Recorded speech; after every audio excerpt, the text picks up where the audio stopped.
and people went a little crazy on the electric internet, the computer machine that the kids use. And I just remind everybody, when people take the time to write, and they take the time to hate me that much, these are not people you're going to reason with. These are not people that you're going to sit down and have a conversation with and a discussion and achieve a new conclusion. We each have pretty much made up our minds, and so you can't worry about that stuff too much. My concern is not for the grown-ups who take the time to write these inflammatory things and react to your fabulous website and so on.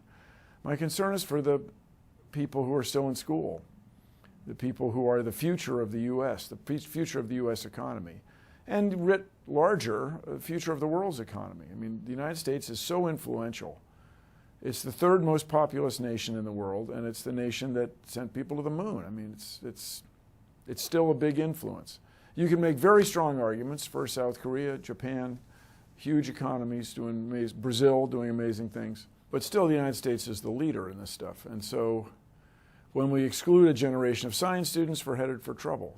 I guess what I would just remind everybody who is troubled, each of us who might be upset by the inflammatory comments below the Big Think videos, those people are they're not really in the mainstream.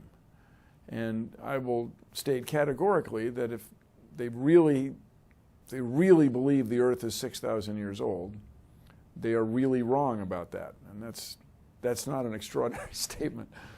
But I can't tell, I'm not sure if the people at Answers in Genesis really believe that the Earth is 6,000 years old. I'll say they certainly seem to. When you're with them, they certainly seem to be true believers. But they all use mobile phones, they all use Facebook and Twitter and so on. They take advantage of all of our technology developed through the process of science. They are all happy to have had smallpox vaccinations if they're of a certain age. Or they're all happy to have not died of smallpox, I'll put it that way. They're all happy to eat food grown on farms that is, in general, extraordinarily healthy, in general, compared to other parts of the world. It's not laden with bacteria and other harmful pathogens that might be associated with food stock.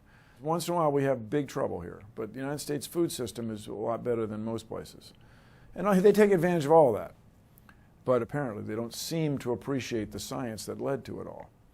And what I find so troubling with the Answers in Genesis people is they have a very diligent or complete indoctrination program for young